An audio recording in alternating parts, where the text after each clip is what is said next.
Hello, everybody. I hope we're doing this correct this time.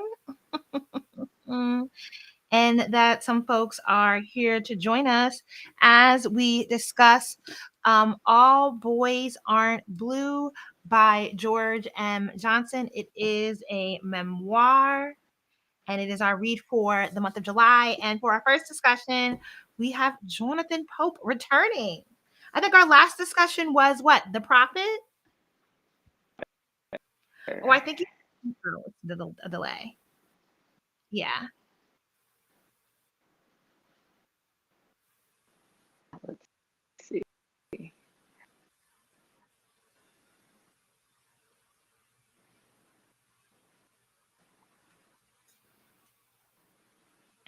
Um, Like I can hear you. I think sometimes though it might not be coming through your AirPods because it's a okay. slight delay.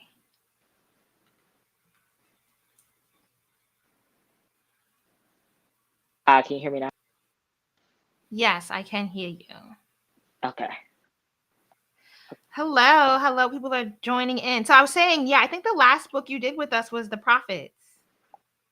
That was, I think it was Freshwater. That quick came as the, Was it Freshwater?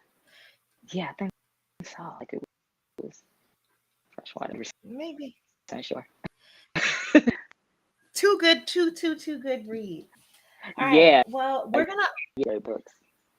we're gonna open up the syllabus for All Boys Aren't Blue, which you should definitely purchase. Y'all should definitely support the book club and buy the syllabi that we do. They're very important works. And get into some of these questions. So we're going to be doing we're going to try and get through as much as possible of the first two parts of the book, which are, I know the second part is family and act 1 is a different kid. And I have the physical copy of the book because I buy all the books, but I have been listening on Audible, and George narrates his own book. So it's actually quite an easy listen. It's quite enjoyable. Into it and George does like especially like that last chapter going second half of the book narrating I think you're going in and out. It's like I'm getting every other word you're saying. Yeah. Maybe if you do it without the AirPods. Let's go with that. Let's go. You know, it don't got to be that highbrow. I'm sitting here I can't get my camera to work. You know,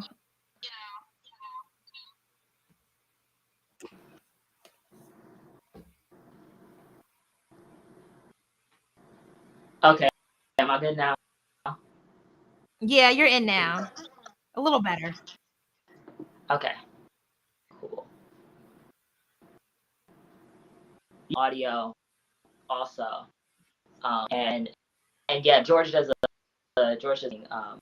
narrating their story. So, and I have the physical copy too. So You're still, I don't know what's happening. It'd be like trying to silence you.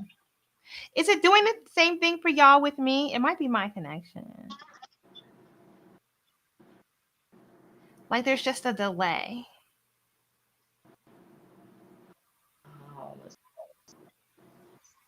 maybe it's the echo. Maybe I'm messed up with this. The what? There's something that it's trying to do. You're not still on Ecamm. How much? I don't. I'm gonna turn my noise suppression off. Show advanced option.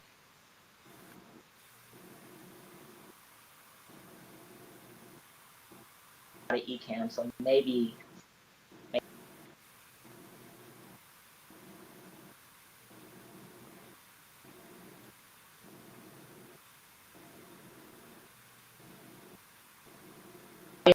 it's still a little iffy. Is it still kind me? It's coming in a little bit clearer. I'm like nervous because we get that one first sentence is good, and then you start talking. Okay. Well, hopefully, if I talk a little bit louder, It'll what? maybe if I talk a little bit louder, it won't cut me out. I don't know why your computer is hating on you. It don't want you to be great.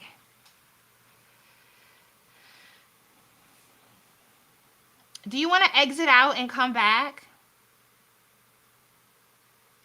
Okay, because now it just silenced you altogether. So sad. We got to bring Jonathan back in. There's no way I'm doing this by myself, y'all. Not from my webcam. This is giving 2010 vibes. Just trying to plug in the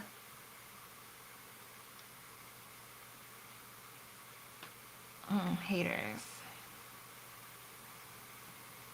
Was trying to plug in my webcam and my DSLR, and it was like no. No, but thank you everyone for joining in today. How far have y'all gotten in All Boys Aren't Blue? And I hope some of y'all were able to pull the syllabus up when we did the $3 sale for the month of June, because this is definitely a good one. Um, it was done by Bree Reed. So, yeah. All right, I'm just going to go over the general themes of the book. They're queerness, desirability, black childhood, gender, adolescent sexuality, black boyhood, grief, and heterosexism. Not the tongue tire. Yeah. And let me see if I can pull up. All right, I think Jonathan is back.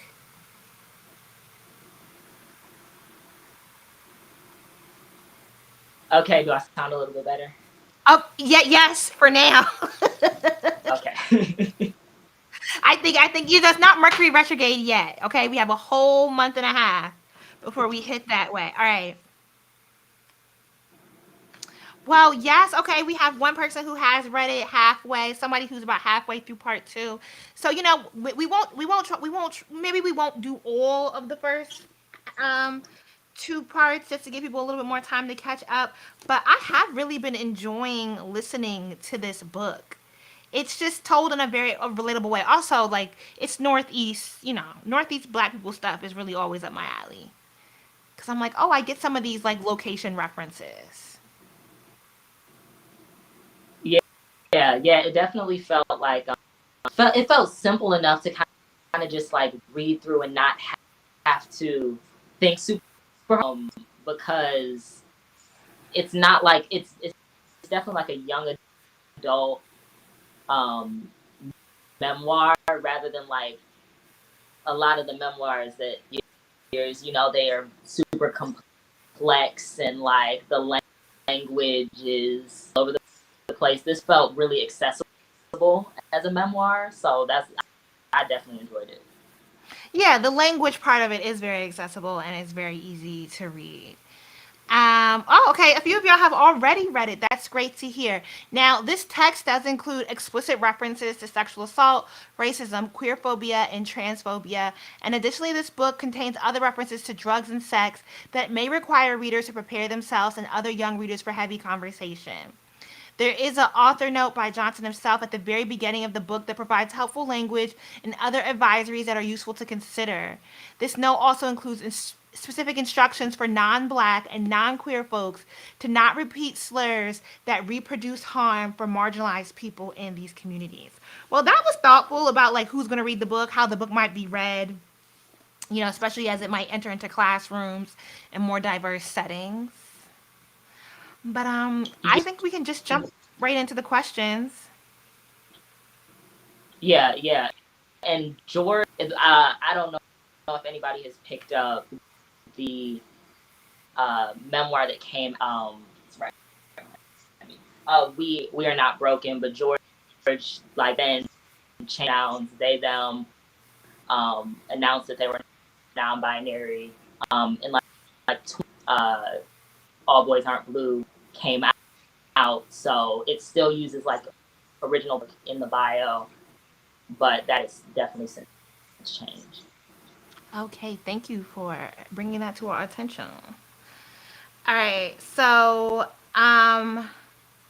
in the introduction, gender is one of the biggest projections placed onto children at birth. And this is a quote that's on page 2 of the book. Despite families having no idea how the baby will truly turn out, in our society, a person's sex is based on their genitalia. That decision is then used to assume a person's gender as boy or girl, rather than a spectrum of identities that the child should be determining for themselves. In your reading, what does Johnson mean by our society? Consider geography, time, and power in your answer.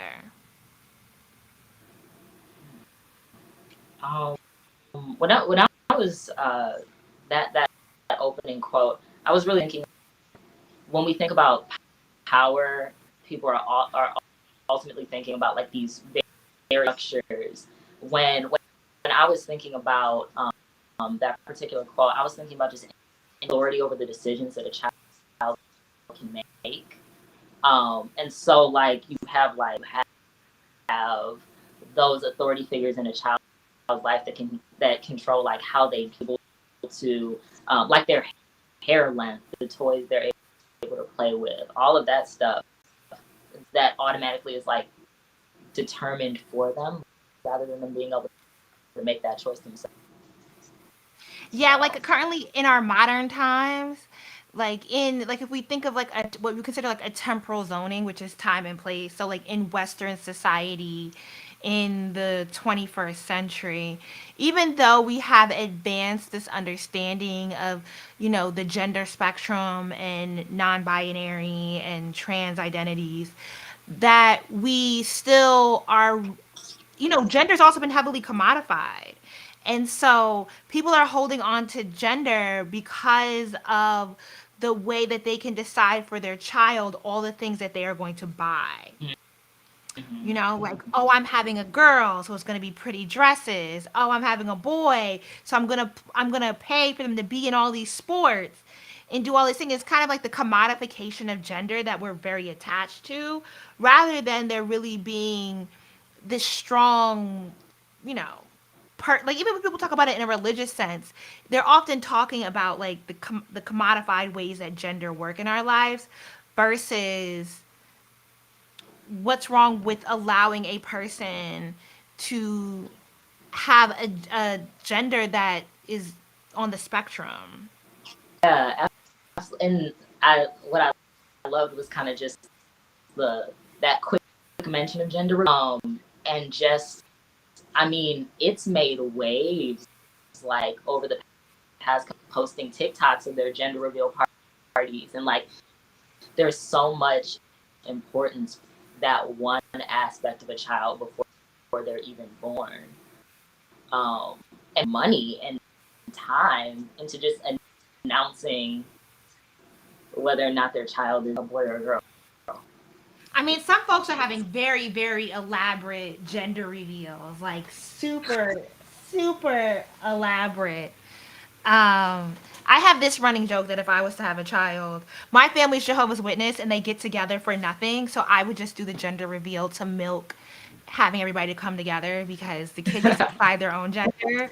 But just to have a reason for my family to actually buy plane tickets and all come together, we might still participate in the gender binary. But I also have seen more people, and especially amongst my friend group, make a more conscious effort to be gender neutral with their children and just gender neutral with how they interact with people, and giving with their children, giving their children the choice to have their own autonomy over how they're represented in the world. So what, both giving them gender neutral names, not showing their child's face on the internet, allowing their child a level of privacy that when they decide that they want to be seen publicly, that they get to decide how that is dictated. Yeah, yeah, yeah. And there's so much currently that's definitely trying to promote more like gender the child without like forcing the idea like the gender ideals on them. It's it's in some ways it's you can see that some people are definitely still an idea people are really stuck on. Yeah. So the next question is to answer the following question from the text. What if parents were also given instructions to nurture their baby by paying attention to what the child naturally gravitates towards and to simply feed those interests? What if parents leave their let their child explore their own gender instead of pushing them down one of the only two roads society tells you exist?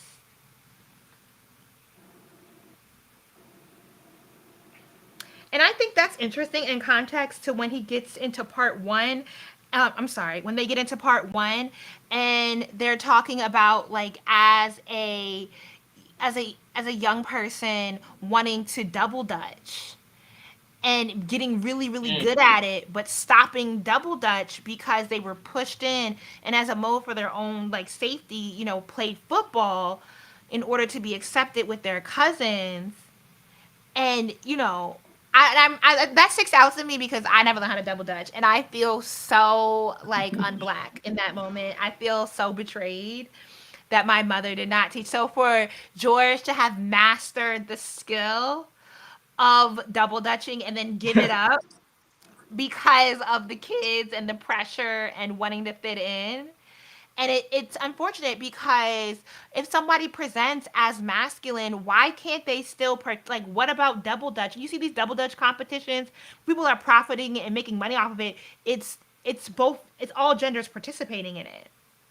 It's Oh not yeah. like, when you get to the competition level, it's not just women double dutching. So why, as children, does this sport essentially become a girls only sport?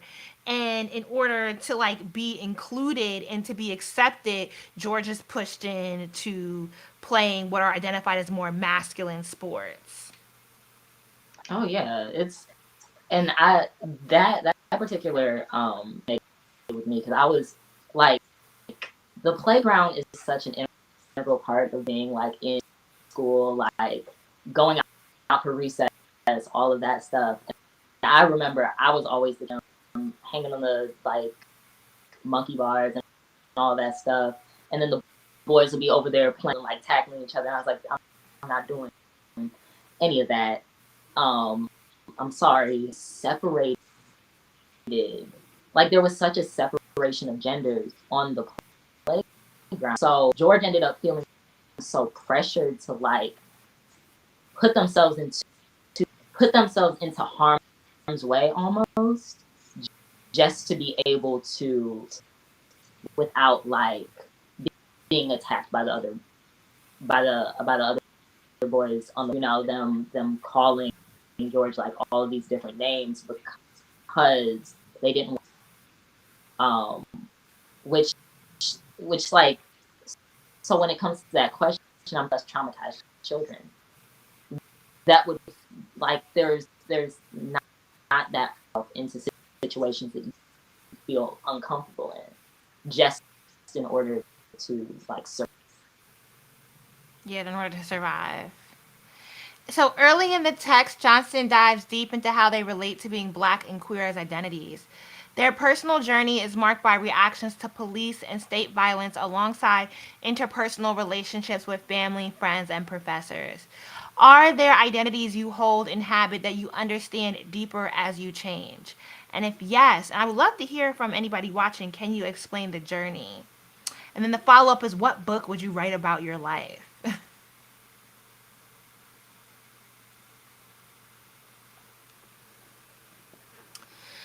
I did appreciate how they explained their identity and the intersection of being black and queer, because there's often this argument that asks people of multi hyphenate identities and therefore who sit at multiple intersections to put their blackness above all other things and to disregard the other intersections and therefore the nuance and differences that these identities bring to the table.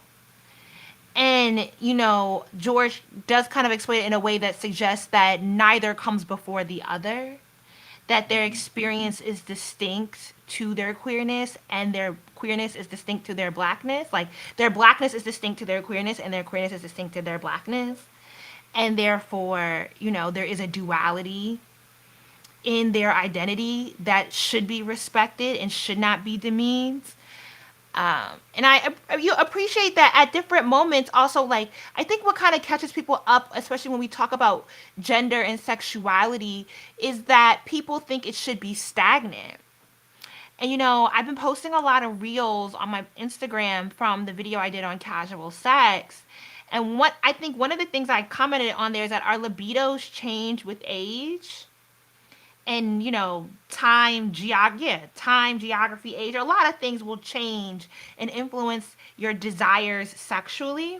And so if we understand that at that base, why can't we also understand that people's identities may evolve?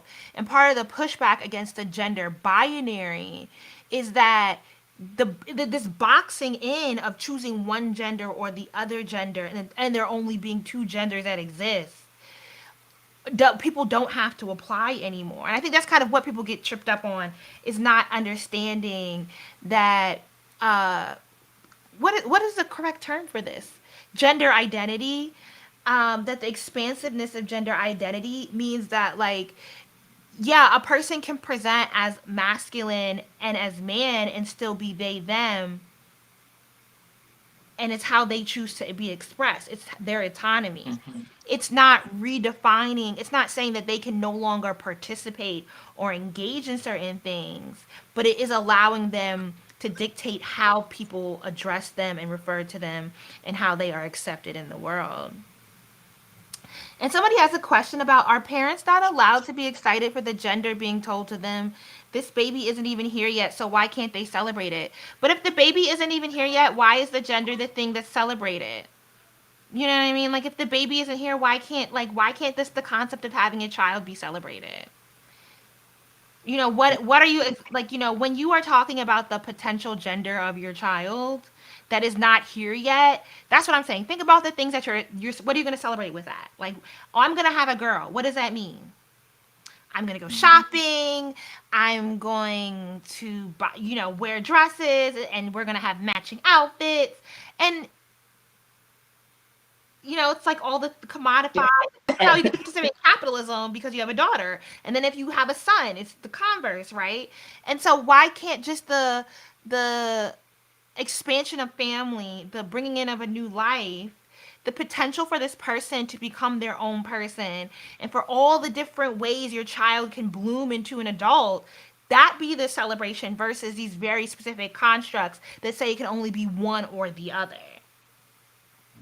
And And then then, like sorry, you get those viral videos where people are like thrilled they found out that their child is not the gender that they want it. wanted them to be, and then it starts getting like even more harmful because it's like, so you really are already, you may not, this is not the child that you want, like right from the beginning. Yeah, and like to that point, we have plenty of people that grow up in households where they are unloved essentially. They are not taken care of. They are not protected or given safety because they are not the gender that their parents wanted. And why should gender bring someone into harm's way? Like, how does that make sense? Yeah, it's a ripple effect. Okay, so as we move into the Act 1, A Different Kid, and we'll just be covering questions from chapter 1 through 6. Johnson begins chapter 1 by giving us a spatial geographic understanding of their childhoods as they describe Plainfield, New Jersey. How did or does your childhood why can't I talk today? Geography inform your journey in life?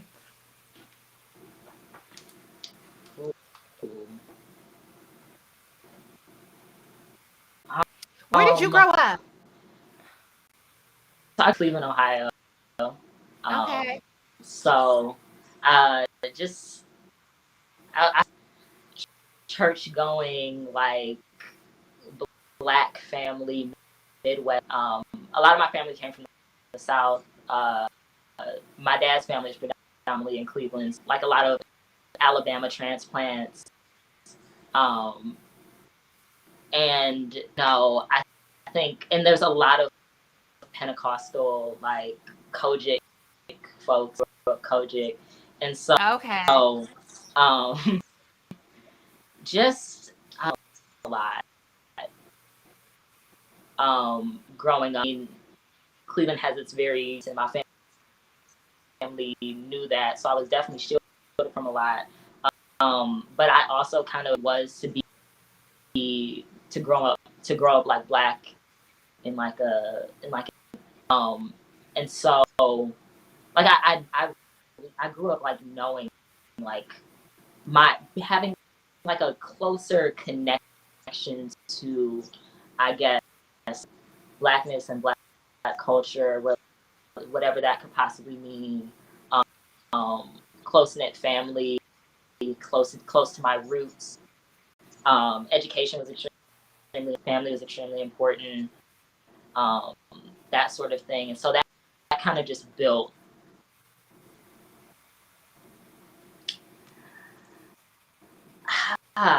Like growing up black and queer, very interesting. I guess I guess that's what I can say. Do you think that being in the Midwest, and when I think of people, when I hear black people say, "Oh, I'm from Ohio," I just always think of Toni Morrison. Yeah, yeah. I How all mean, her books are set um, in Ohio. yeah, yeah. I mean, she was born in Lorraine. Like Cleveland is like one of the larger cities in Ohio. It wasn't I didn't grow up in like a small town. Like it wasn't like that small town sort of setting. It was definitely like big city, like buses, riding the train to um.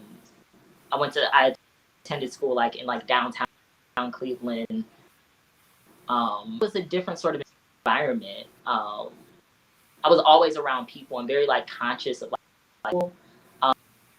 Because Cleveland is kind of like a bustling city, I would say. A lot of culture and like history here. So Hmm. For some reason, our live chat is not showing up in Facebook. I think I might have mistakenly like deleted it, and I don't know how I did that.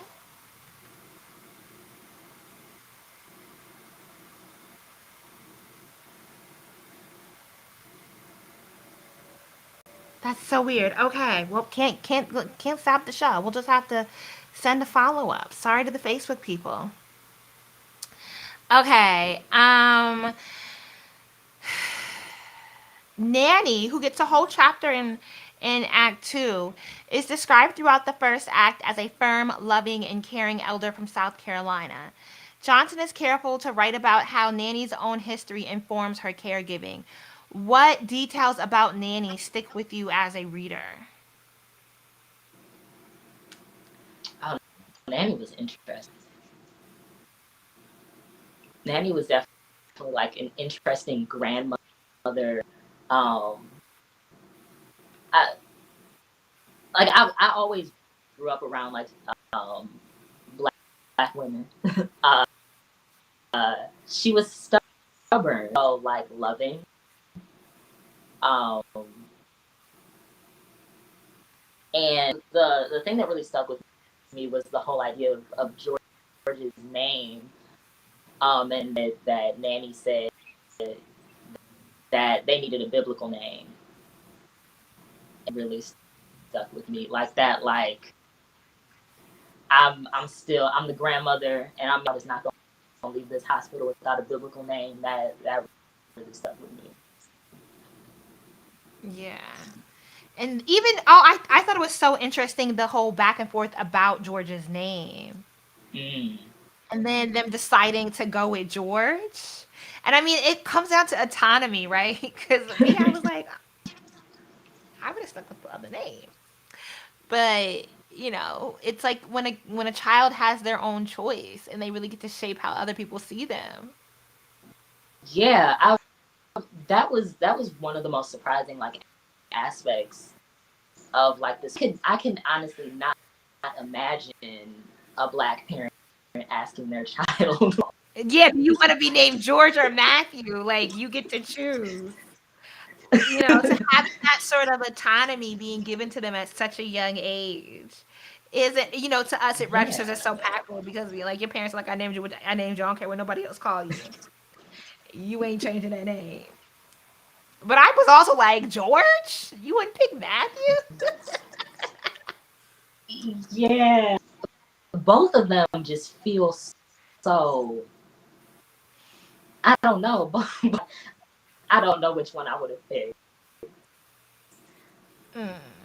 Is there an event you would describe as your first introduction to trauma? And this is parallel to George opening up on page 24 that they were 5 years old when my teeth were kicked out. It was my introduction to trauma, and now I'm ready to start here.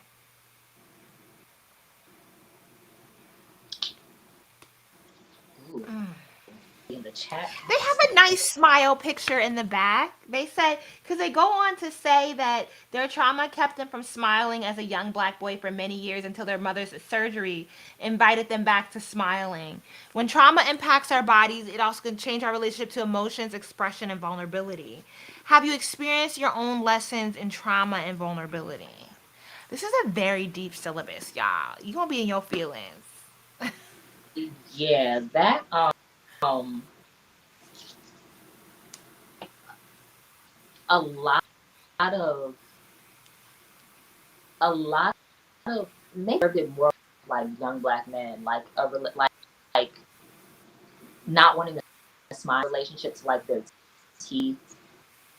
And I've seen like especially with all of getting your teeth fixed and like veneers and all this thing, like fixing your smile and like actually like having a teeth issue, a smile issue um with a lot of young when I was thinking that I was thinking of just to like physical touch from like other people. Um like kids always wanting to tackle each other. I hated that.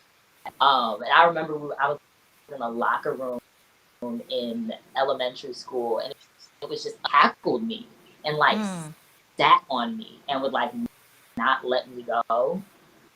And it was that after that, like I didn't enjoy going into locker rooms, and I always would like do like not like when people like suddenly come up from me behind and like grab me or like hug. So that was something that made me extremely uncomfortable from a young age. And I felt like I was like it was definitely a traumatizing experience as like a young person um, dealing with that. Yeah, like, for years I would hold my lips in because I got teased about having big lips. Didn't even, it definitely kind of jogged the memory of like I wasn't keen for most of my childhood on smiling. I don't think I have a ugly smile though, and I clearly got all my teeth, but it was, you can't smile without your face getting fatter, or thickness of your lips protruding, and so the way people would talk about my facial features in a very anti-black way. I tried to hide. And my brother, who has the same, we look very similar. My brother's childhood pictures are all the same way. We're both like, "Ugh." And it looks ridiculous as an adult, but the way you're socialized often does inform the way you think to express yourself. Mm-hmm. Yeah. Okay, so in reference to the naming on page 18 of the syllabus, because we kind of already discussed George being given the option to decide between whether they want it to be called George or Matthew. And we understand how significant of an offer that was. Were you ever tasked with making a decision about your identity as a child? Were you ever given that opportunity? Anybody? that was something when I read that question, I was like, in my brain, I if somebody has something, I would because I don't think that many Black parents ever really were just. Do you want to make a decision about who you are? Even like cutting your hair or locking your hair at a young age, or Yeah. I always wanted, like, I wanted to grow out my hair. Would literally take me and my brothers into the bathroom like once a week and just and like would not allow me to grow my hair out at all. That was one thing that he just never would budge on. So I mean, without my hair, I was like, yeah, it's never I was coming off. always But cutting my hair as a child and getting my butt beat, getting my ass whooped for cutting my hair.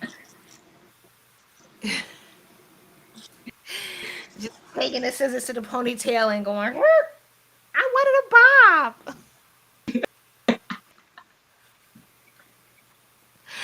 Oh my gosh. Okay. I think this quote is so good. At the end of chapter 2, the most important thing to realize is that you have the agency to make decisions that are in your best interest. The power to push back against society and even those in your own home. It is unfortunate that we live in a world where owning your agency could be met with rejection, disrespect, or even violence, especially for those owning their queer identity from a young age. And so the syllabus asks us to consider what structures make it difficult for people, especially young children, to make decisions in our best interest. Man, you know how challenged so many people would be about can a child even make their own decision in their best interest? People would argue you down that a child has no way of knowing. but that's so frustrating because it's like we have such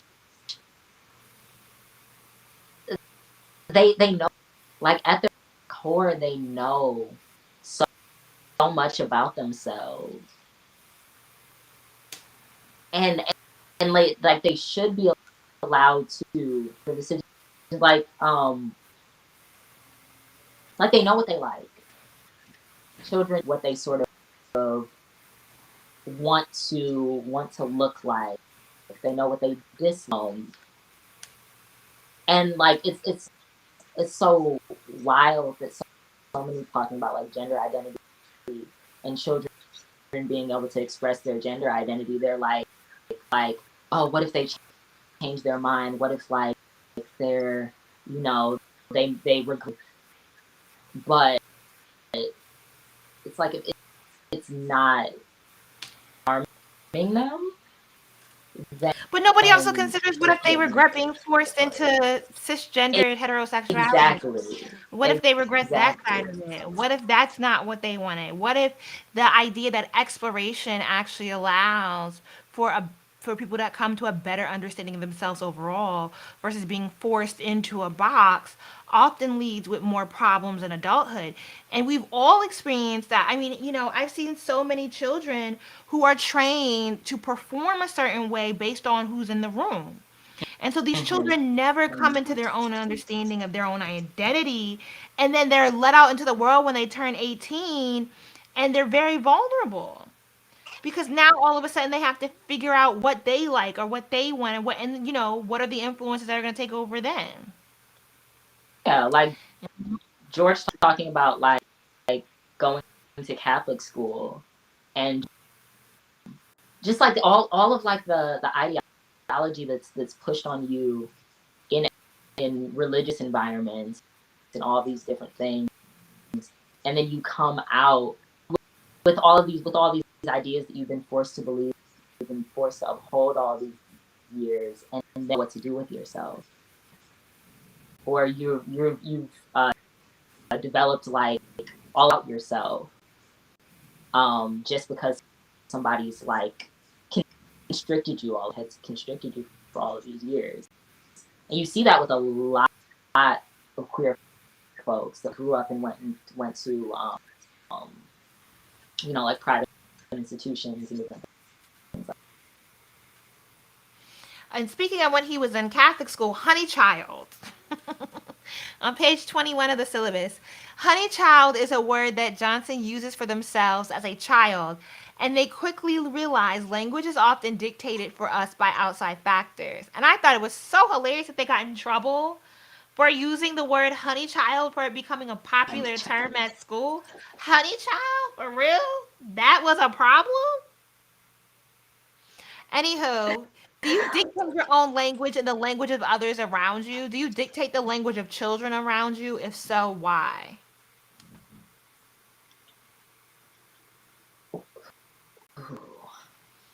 I don't know. I'm not around a lot of kids.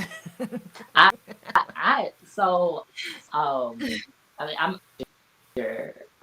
So I'm around teenagers all the time, and like, um,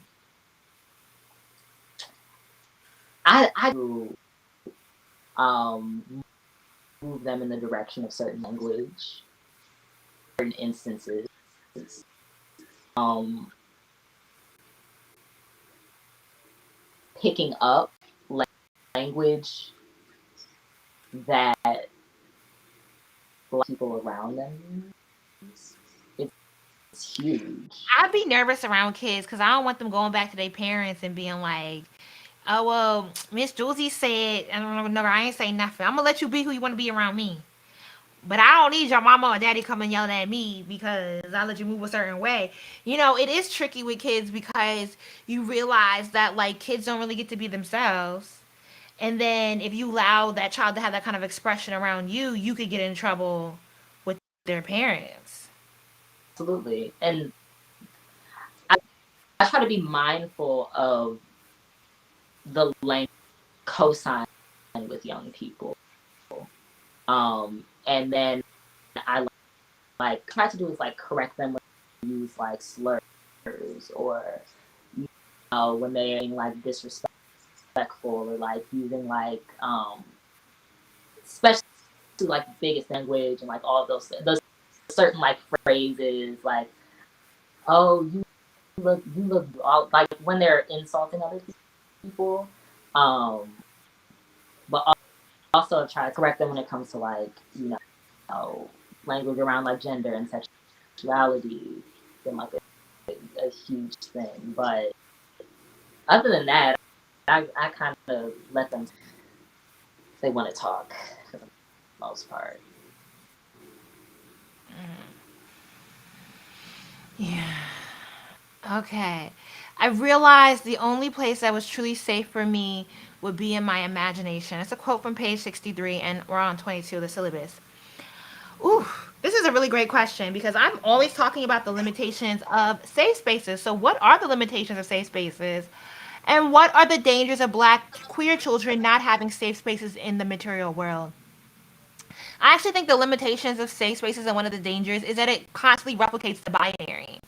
It's why even when you have someone who might get to a point of publicly acknowledging that they are gay, they still within that gayness fit into themselves into a masculine or feminine trope because there's so you don't have the ability to express yourself and to explore those spaces are often met with direct violence, and so it's best to find your community as quickly as possible in order to give you some sort of protection. And the way you do that is oftentimes aligning with a binary group because that's what's allowed, that is what has been allowed to exist most visibly.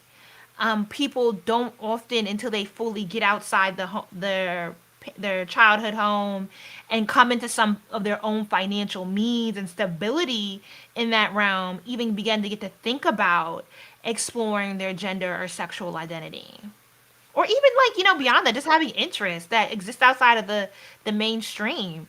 Oftentimes it does take you getting to a point of privilege before you can even safely do that. Mm-hmm.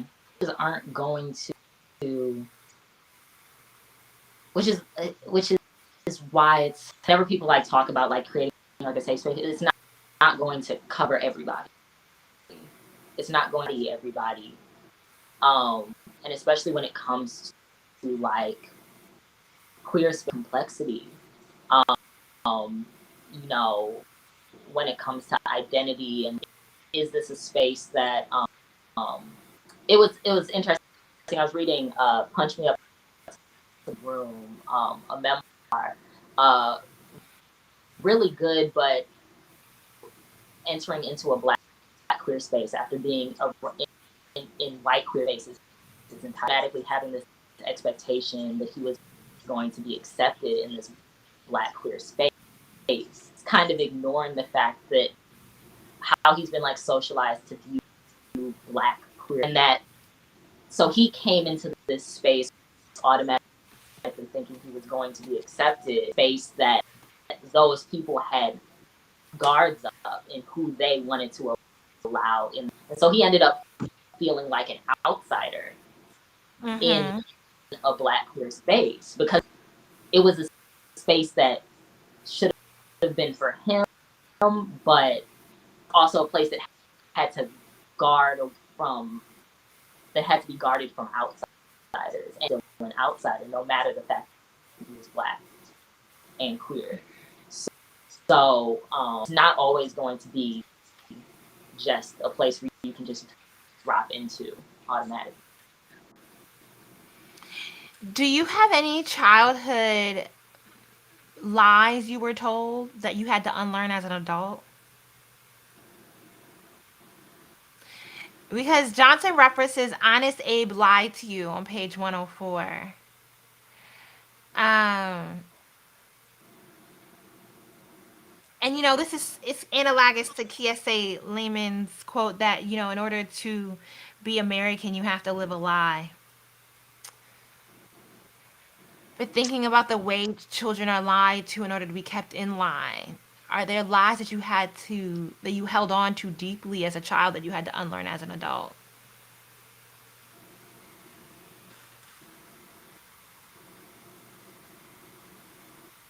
Oh goodness. Is that a hard one? I'm trying to think of like I know I had to unlearn some things I was told. I would say that growing up in the church, I definitely In the Kojic church, yeah, Pentecostal. Are you still there speaking in was a tongues? yeah, yeah, a lot of that were I had some if I would say one of the biggest, and I ended up like discovering this like throughout um I think the a lot of lies about movies, and uh once I got to college was was like ideas surrounding like that was a huge thing for me. Um, that yeah, all of those sort of ideas. A lot of upholds about women. Um, that was definitely a journey of like research and just sort of feeling like to step outside Mm. of of that. So yeah, I end up going on like rants with my family all the time about a lot of their like misogynistic. Yeah, I yeah. definitely had to work with my mother on her fat phobia. Um, you know, it's been a journey on my own, exercising the different isms I had been inculcated with conservative household. So, yeah, Mm-hmm. I actually want to end on this note though, because now it's 7 o'clock. We apologize for all the technical difficulties, but we covered most of part Act One. We'll come back again for the other 3 acts of the book with less technical difficulties on my part as well, because I feel real bad about my camera quality. It was not meant to be like this. I was I feel ready to better come snap. about my mic. It's okay. It's okay. We'll give ourselves a break. We'll give ourselves some grace. Thank you for joining. Thank you for everyone who participated. Also, this didn't post in the Facebook group. So, like, we're missing a good chunk of our audience. But, we will come back. We'll have posted later this week the rest of the schedule for All Boys Aren't Blue. So, if you haven't started, you now have time to catch up with us. All right. We'll come back and do more. Shout out to Jonathan for joining. Oh, man, I done forgot your YouTube channel. You still posting on YouTube, right? Yeah. I took a little bit of a break, but I'm back. I'm back to be. You want to give the people your name? Yep. Yeah. So Jonathan to be black and loved. Be black, be loved on like all social, all that. Be Black and Loved on, yes, it is. If you type in To Be Black and Loved in the search bar on YouTube, it comes up. And I see you got trapped in a sandstorm. Okay. I have to go check it out. Jonathan does booktube, so if you're looking for more books to read, you're one of the people that are fast readers and you're still head of the book club, definitely follow Jonathan. They have a lot of great tips on various books to read, and we will see you again. All right, thank you, everyone. I'm gonna end the stream as soon as I get my mouse on the screen.